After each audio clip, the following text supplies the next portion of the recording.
Hello दोस्तों, कैसे हैं आप सब। आशा करते हैं आप लोग स्वस्थ मस्त तंदुरुस्त होंगे। तो हम यहाँ पॉलिटी जीके में जो है संविधान की अनुसूची की चर्चा करने वाले हैं। यहाँ से जो है अधिकतर प्रश्न पूछे जाते हैं। तो संविधान की जो अनुसूची है यहाँ पर हम आपको ट्रिक के माध्यम से बताएंगे, वैसे भी बताएंगे। तो जो आपको सुटेबल लगे उसको आप कंठस्थ कर सकते हैं। ये याद रखिए कि इस वीडियो के माध्यम से आपको संविधान की अनुसूची याद ही हो जाएगी। तो चलिए वीडियो को बिना देरी किए हुए शुरू करते हैं। आपको पता होना चाहिए जो अनुसूची है यह भारतीय संविधान में मोस्ट इंपॉर्टेंट टॉपिक बन जाता है। तो देखिए फर्स्ट पॉइंट हमारा क्या है कि संविधान निर्माण के समय कितनी अनुसूचियां थी। यानी कि जो है जब हमारा संविधान बनकर तैयार हुआ, ठीक उस समय जो है भारतीय संविधान में कितनी अनुसूचियां थी, तो कुल 8 अनुसूचियां थी। कितनी? तो 8 अनुसूचियां थी। वर्तमान में भारतीय संविधान में कितनी अनुसूचियां हो गई हैं, तो कुल जो है 12 अनुसूचियां हो गई हैं। संविधान संशोधन करके 4 अनुसूचियों को जोड़ा गया जिससे कि 12 अनुसूची हो जाती है।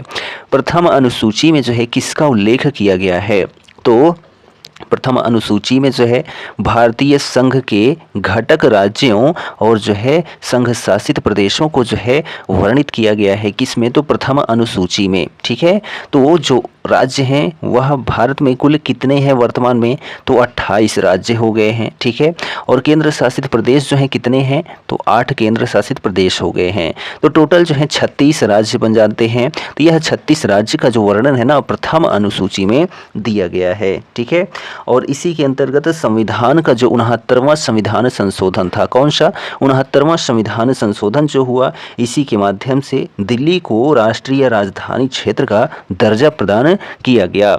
और जो पहली अनुसूची है इसमें अनुच्छेद 1 से 4 तक का वर्णन देखने को आपको मिलता है। चलिए नेक्स्ट क्वेश्चन देखिए कि संविधान के कौन से संशोधन के द्वारा दिल्ली को राष्ट्रीय राजधानी क्षेत्र का दर्जा दिया गया है, तो 69वें संविधान संशोधन के द्वारा। तो आपको याद हो गया होगा पहली अनुसूची में क्या है, राज्यों के नाम हैं और उनके न्यायिक क्षेत्र हैं। यानी कि टोटल 36 राज्यों का वर्णन किया गया है पहली अनुसूची में। चलिए दूसरी अनुसूची में जो है किसका उल्लेख किया गया है, तो दूसरी अनुसूची में जो है भारतीय राज्य व्यवस्था के विभिन्न पदाधिकारियों को प्राप्त होने वाले वेतन, भत्ते और पेंशन आदि का वर्णन किया गया है। किसमें? तो द्वितीय अनुसूची में। द्वितीय अनुसूची आप कैसे याद रख सकते हैं, तो 2 नंबरी जो काम होता है वह किससे होता है, तो पैसों से ही 2 नंबरी काम होता है। 2 से द्वितीय और नंबरी जो पैसा है, ठीक है, 2 नंबरी पैसा जो है इससे आप पैसे से क्या कर सकते हैं, वेतन, भत्ते और पेंशन को लागू कर सकते हैं। तो यह द्वितीय अनुसूची है। चलिए अब हम बात करते हैं जो द्वितीय अनुसूची है, इसमें जो है बहुत सारे जो अनुच्छेद हैं उनमें 59, 65, 75, 97, 125, 148, 158, 164, 186 और 221 ये सभी जो हैं अनुच्छेद संबंधित हैं द्वितीय अनुसूची से। ठीक, चलिए नेक्स्ट क्वेश्चन की बात करते हैं। तो आपको द्वितीय अनुसूची भी याद हो गई होगी क्या, कि जो है 2 नंबरी वाला जो काम होता है पैसों से। ठीक, चलिए नेक्स्ट क्वेश्चन है कि तृतीय अनुसूची में जो है किसका उल्लेख किया गया है, तो विभिन्न पदाधिकारियों द्वारा जो है पद ग्रहण के समय ली जाने वाली जो शपथ है ना, इसी का उल्लेख किया गया है तृतीय अनुसूची में। तो यहाँ पर शपथ देखिए, ठीक है, शपथ, तो यह कितने अक्षर का है, तो 3 अक्षर का है। और जो तीसरी है, तीसरी तो 3 आता है, तो 3 अक्षर का है शपथ, इसलिए यहाँ पर जो है तीसरी अनुसूची में क्या है, पदाधिकारियों का जो शपथ ग्रहण है। ठीक है, और जो तीसरी अनुसूची है इसमें जो है अनुच्छेद 75, 84, 99, 124, 146, 173, 188 और 219 जो अनुच्छेद हैं यह तीसरी अनुसूची से संबंधित हैं। ठीक है, इसमें जो पदाधिकारी होते हैं वह क्या करते हैं, शपथ ग्रहण करते हैं तीसरी अनुसूची में। ठीक है, चलिए चौथी अनुसूची में किसका विवरण दिया गया है, तो चौथी अनुसूची में राज्यसभा में विभिन्न राज्यों तथा संघीय क्षेत्रों के प्रतिनिधित्व का जो है वर्णन किया गया है चौथी अनुसूची में। ठीक है। तो जो चौथी अनुसूची है, ट्रिक से हम बात करें तो जहाँ पर 4 लोग बैठ जाते हैं ना, वहाँ पर क्या हो जाती है, सभा बन जाती है। ठीक, जहाँ पर 4 लोग इकट्ठे हो जाएं या बैठ जाएं, वहाँ पर सभा बन जाती है। तो 4 से चौथी और सभा से जो है राज्यसभा। ठीक है, तो यह चौथी अनुसूची भी आपको याद हो गई होगी और इसका जो संबंधित अनुच्छेद है 4 और 80 है। ठीक, चलिए अब हम बात करते हैं नेक्स्ट क्वेश्चन की। वह क्वेश्चन है हमारा, 5वीं अनुसूची में किसका उल्लेख किया गया है। तो 5वीं अनुसूची में विभिन्न अनुसूचित क्षेत्रों और अनुसूचित जनजाति के प्रशासन और नियंत्रण के बारे में उल्लेख किया गया है 5वीं अनुसूची में। ठीक है, तो यहाँ पर आप 5वीं अनुसूची का जो विषय है उसको आप कैसे याद कर पाएंगे। तो जो है SC ST आप जानते हैं ना, SC और जो है ST। ठीक, तो यह जो है SC ST किस में वर्णित है, तो 5वीं अनुसूची में वर्णित है। तो S आप कैसे देखते हैं, यस को हम क्या कह सकते हैं, 5 है कि नहीं है। तो आप कहेंगे जी सर 5 है। तो यह 5 SC ST में जो है 5 दिखाई दे रहा है। तो यह जो 5 है किसको दिखाई देगा, तो 5वीं अनुसूची को संबोधित करेगा। तो इसलिए जो है 5वीं अनुसूची में क्या दिया गया है, SC ST से संबंधित जो है प्रावधान दिए गए हैं। ठीक है, तो यह भी आपको याद हो गया होगा। और इनसे संबंधित जो अनुच्छेद है वह 244 अनुच्छेद है। चलिए नेक्स्ट क्वेश्चन देखिए कि 6ठी अनुसूची में किसका प्रावधान किया गया है। तो असम, मेघालय, त्रिपुरा और मिजोरम राज्यों के जनजातीय क्षेत्रों के प्रशासन के बारे में वर्णन किया गया है किसमें, तो 6वीं अनुसूची में।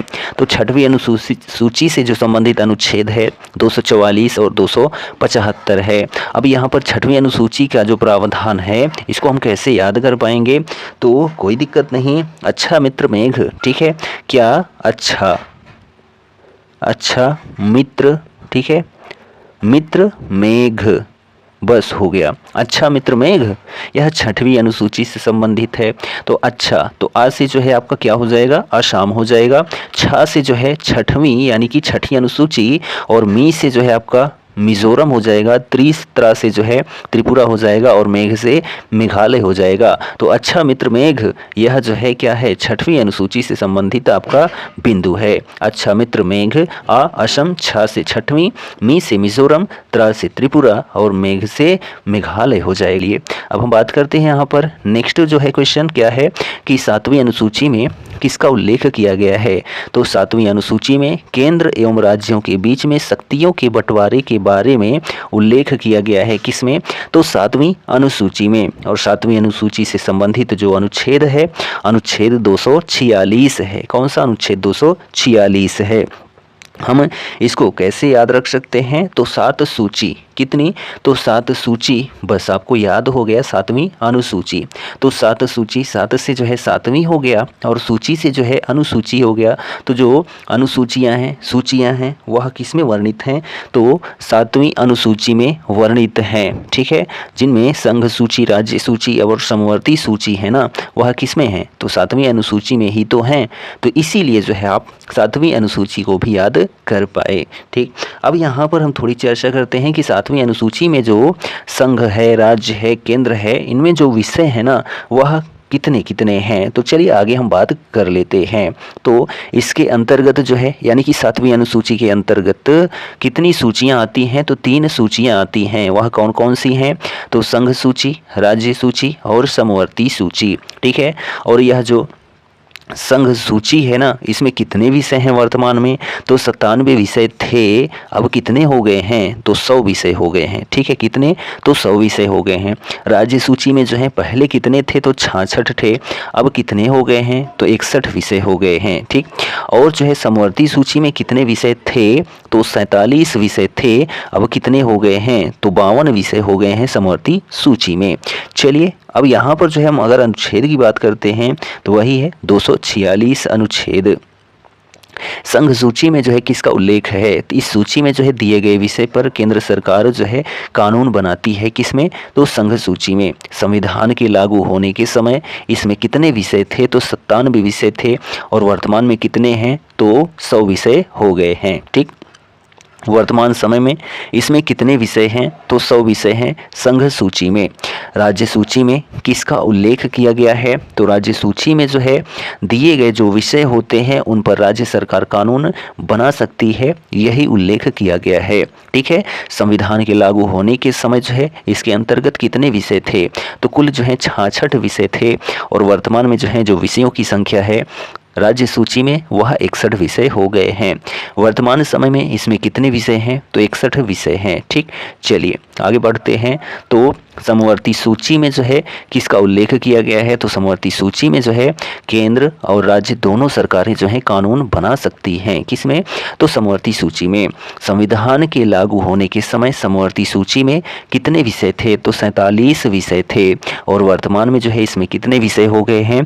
तो कुल जो है 52 विषय हो गए हैं। किसमें? तो समवर्ती सूची में। ठीक है, नेक्स्ट क्वेश्चन है कि समवर्ती सूची का जो है प्रावधान किस राज्य के संबंध में नहीं है? तो जम्मू और कश्मीर राज्य के संबंध में समवर्ती सूची का प्रावधान नहीं है। ठीक है, चलिए अब बात करते हैं हम यहाँ पर नेक्स्ट पॉइंट की, जो कि आता है 8वीं अनुसूची के अंतर्गत। तो देखिए यहाँ पर क्वेश्चन है हमारा कि 8वीं अनुसूची में जो है किसका उल्लेख किया गया है? तो भारत की जो है 22 भाषाओं का उल्लेख किया गया है। किसमें? तो 8वीं अनुसूची में। 8वीं अनुसूची को हम कैसे याद रख पाएंगे? तो जो है आभा, क्या याद रख सकते हैं? तो आभा याद रख लेंगे तो हमको पता चल जाएगा कि 8वीं अनुसूची में क्या है। आज से जो है 8वीं भाषा जो है भाषा, तो यानी कि 8वीं अनुसूची में क्या वर्णित है? तो भाषा वर्णित है। और भारत में जो है भाषाओं की जो संख्या है वह कितनी है? तो 22 भाषाएं संविधान में वर्णित हैं। ठीक है, चलिए अब यहाँ पर हम बात करते हैं कि मूल रूप से जो है इस अनुसूची में कितनी भाषाएं थीं? किसमें? तो 8वीं अनुसूची में तो 14 भाषाएं थीं। जब जोड़ा गया इसको तो उस समय कितनी भाषाएं थीं? तो 14 थीं। सिंधी भाषा को जो है इसमें कब जोड़ा गया? तो 1967 में जोड़ा गया था। कब? 1967 में सिंधी भाषा को जोड़ा गया था। और यह जो है जो संविधान संशोधन था 21वां संविधान संशोधन था, जिसके माध्यम से 8वीं अनुसूची में सिंधी भाषा को जोड़ा गया। ठीक है, कोंकणी, मणिपुरी और नेपाली, जिसको आप जो है नमक से याद रख सकते हैं। ना से जो है आपका क्या हो जाएगा? नेपाली, माँ से मणिपुरी और का से कोंकणी हो जाएगा नमक। ठीक है, तो नमक भाषा को जो है इसमें कब जोड़ा गया था 8वीं अनुसूची में? तो 1992 में। ठीक है, कब? 1992 में जो है 71वें संविधान संशोधन के द्वारा जो है नमक यानी कि नेपाली, मणिपुरी और कोंकणी जो है भाषा को भारतीय संविधान की 8वीं अनुसूची में जोड़ा गया था, जिससे यह भाषा की संख्या कितनी हो जाती है? तो सिंधी को जोड़ा गया तो 15 हो जाती है और नमक को जोड़ा जाता है तो 18 भाषा हो जाती है। ठीक है, अब देखिए यहाँ पर और जो भाषा जोड़ी जाती है 4, वह कौन सी है? तो मैथिली, संथाली, डोगरी और बोडो भाषा को जो है इसमें कब जोड़ा गया? तो 2004 में जोड़ा गया। कब? 2003, 2004 ऐसे आपको देखने को मिलेगा। तो 2003 ज़्यादा सूटेबल है। ठीक है, तो 2003 में जोड़ा गया और वह भी किस संविधान संशोधन के द्वारा? तो 92वें संविधान संशोधन के द्वारा मैथिली, संथाली, डोगरी और बोडो को जो है 8वीं अनुसूची में जोड़ा गया, जिससे 18/4/22 भाषाएं हो जाती हैं। तो यहाँ पर जो है जो पहला था वह 21वें संविधान संशोधन 1967 के द्वारा सिंधी को जोड़ा गया। ठीक, और उसके बाद नमक को जोड़ा गया। ठीक है, नमक यानी नेपाली, मणिपुरी, कोंकणी को जो है 71वें संविधान संशोधन 1992 के द्वारा, और उसके बाद जो है 92वें संविधान संशोधन 2003 के द्वारा बोडो, संथाली, डोगरी और मैथिली भाषा को जोड़ा गया। ठीक, चलिए अब यहाँ पर हम जो है भाषा से ही संबंधित कुछ बिंदुओं को चर्चा कर लेते हैं। तो 1955 में राष्ट्रपति डॉक्टर राजेंद्र प्रसाद ने जो है राजभाषा आयोग की स्थापना की थी। किसकी? तो राजभाषा आयोग की स्थापना किसने की थी? तो प्रथम राष्ट्रपति जो डॉक्टर राजेंद्र प्रसाद थे, उन्होंने जो है 1955 में राजभाषा आयोग की स्थापना की थी। ठीक है, और इसका जो है वर्णन किस में मिलता है? तो अनुच्छेद 344 के अंतर्गत आता है। ठीक है, अनुच्छेद 344 के अंतर्गत राजभाषा आयोग की स्थापना की गई थी और इसके जो अध्यक्ष थे वह बीजी खेर थे। कौन थे? बीजी खेर जो हैं इसके अध्यक्ष थे। ठीक, भाषा के आधार पर जो है गठित होने वाला जो पहला राज्य था वह कौन सा था, तो आंध्र प्रदेश राज्य था। और भाषा के आधार पर गठित होने वाला पहला राज्य आंध्र प्रदेश था, जो कि 1956 में बना था।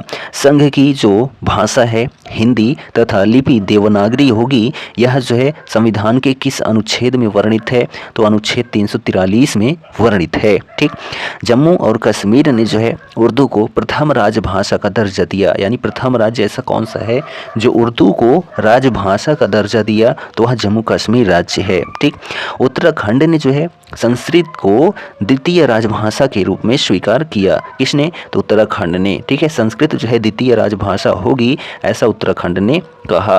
और उसके बाद हम बात करें उत्तर प्रदेश में, तो उत्तर प्रदेश की जो है जो द्वितीय राजभाषा है, पहली तो हिंदी है, ठीक है, और द्वितीय वाली कौन सी है, तो उर्दू जो है राजभाषा होगी कहाँ की, तो उत्तर प्रदेश की, ऐसा उत्तर प्रदेश ने कहा। ठीक है, हिंदी भाषा के विकास के लिए जो है अनुच्छेद कौन सा है, तो अनुच्छेद 351 ऐसा अनुच्छेद है जिसमें कहा गया है कि आप हिंदी का प्रचार कर सकते हैं, ऐसा कहा गया, अनुच्छेद 351 में कहा गया है। ठीक है, अब बात करते हैं हम यहाँ पर नेक्स्ट बिंदु की। तो जो हमारा नेक्स्ट पॉइंट आता है कि संविधान में 9वीं अनुसूची कब जोड़ी गई, तो प्रथम संविधान संशोधन अधिनियम 1951 के द्वारा 9वीं अनुसूची को जोड़ा गया। ठीक, 9वीं अनुसूची में किसका उल्लेख किया गया है, तो राज्यों द्वारा संपत्ति के अधिग्रहण की विधियों का उल्लेख किया गया है। किसका, तो राज्यों द्वारा संपत्ति के अधिग्रहण की विधियों का उल्लेख किया गया है 9वीं अनुसूची में। आप इसको कैसे याद रख सकते हैं, तो ऐसा भी आपको देखने को मिल सकता है, भूमि सुधार और जो है जमींदारी। ठीक है, यह किस में है, तो 9वीं अनुसूची में है, तो आप इसको जरूर याद रखें। भूमि सुधार और जमींदारी या जो है राज्यों द्वारा संपत्ति के अधिग्रहण की जो विधियों का उल्लेख है, यह किस में है, तो 9वीं अनुसूची में है। ठीक है, इसमें जो है न्यायालय क्या नहीं कर सकता है कि में जो है न्यायालय में चुनौती नहीं दी जा सकती है। ठीक है, चलिए नेक्स्ट देखिए कि इस अनुसूची में जो है सम्मिलित विषयों को जो है कहाँ चुनौती नहीं दी जा सकती है, तो न्यायालय में चुनौती नहीं दी जा सकती है जो 9वीं अनुसूची में वर्णित विषय है। ठीक है, चलिए वर्तमान में इस अनुसूची में कितने अधिनियम हैं, किसमें, तो 9वीं अनुसूची में जो अधिनियमों की संख्या है वह 284 है। ठीक, 10वीं अनुसूची में जो है 10वीं अनुसूची को संविधान में कब जोड़ा गया, तो 52वें संविधान संशोधन 1985 के द्वारा 10वीं अनुसूची को जो है जोड़ा गया। ठीक है, कब, तो 52वें संविधान संशोधन 1985 के द्वारा 10वीं अनुसूची को जोड़ा गया। और जो 10वीं अनुसूची है इसमें किसका उल्लेख किया गया है, तो दल बदल से संबंधित प्रावधानों का उल्लेख किया गया है। तो 10वीं दल, ठीक है, 10वीं दल, इन दोनों में क्या कॉमन है, तो द कॉमन है, तो आप ऐसे इसको याद रख सकते हैं। ठीक, चलिए नेक्स्ट क्वेश्चन है कि 11वीं अनुसूची को जो है संविधान में कब जोड़ा गया, तो 73वें संविधान संशोधन 1993 के द्वारा जो है 11वीं अनुसूची को संविधान में जोड़ा गया। इसमें जो है किसका उल्लेख किया गया है, तो पंचायती राज व्यवस्था का उल्लेख जो है 11वीं अनुसूची में किया गया है। तो 11वीं अनुसूची को जो आप कैसे याद रख सकते हैं, तो पंगा। ठीक है, पंगा, तो पंग से जो है पंचायत और गा से जो है 11, तो पंचायत 11 यानी कि पंचायती राज जो व्यवस्था है यह 11वीं अनुसूची में वर्णित है। ठीक है, तो आप ऐसे याद रख सकते हैं। ठीक, और 11वीं अनुसूची को जो है संविधान में जोड़ा गया 73वें संविधान संशोधन 1993 के द्वारा। इसमें कितने विषय हैं, 11वीं अनुसूची में जो है कुल 29 विषय हैं। कितने, तो 29 विषय। नेक्स्ट पॉइंट देखिए कि 12वीं अनुसूची को जो है संविधान में कब जोड़ा गया, तो 74वें संविधान संशोधन 1993 के द्वारा जो है 12वीं अनुसूची को संविधान में जोड़ा गया। इस अनुसूची में जो है किसका उल्लेख किया गया है, तो शहरी क्षेत्र की स्थानीय स्वशासन संस्थाओं का उल्लेख जो है वह 12वीं अनुसूची में किया गया है। किसमें, तो 12वीं अनुसूची में किया गया है शहरी क्षेत्र की स्थानीय स्वशासन संस्थाओं का। ठीक है, तो आप इसको भी याद रख सकते हैं कि 12वीं अनुसूची में क्या है, स्थानीय स्वशासन संस्था है। ठीक, इसमें जो है कितने विषय दिए गए हैं, तो 12वीं अनुसूची में जो है कुल 18 विषय हैं। कितने? तो कुल 18 विषय हैं किसमें? तो 12वीं अनुसूची में। ठीक है, तो यहाँ पर हमारा जो वीडियो था किससे संबंधित था? तो भारतीय संविधान की जो अनुसूचियाँ हैं, क्या हैं? अनुसूचियाँ। तो यहाँ पर यह वीडियो आपको कैसा लगा कमेंट करके ज़रूर बताएं, और यदि हमारे चैनल पर नए हैं तो चैनल को सब्सक्राइब कर लें, क्योंकि यहाँ पर आपको जो है ट्रिकी माध्यम से बहुत कुछ सीखने को मिलेगा। हम मिलते हैं नेक्स्ट वीडियो में, तब तक के लिए जय हिंद, good bye and take care.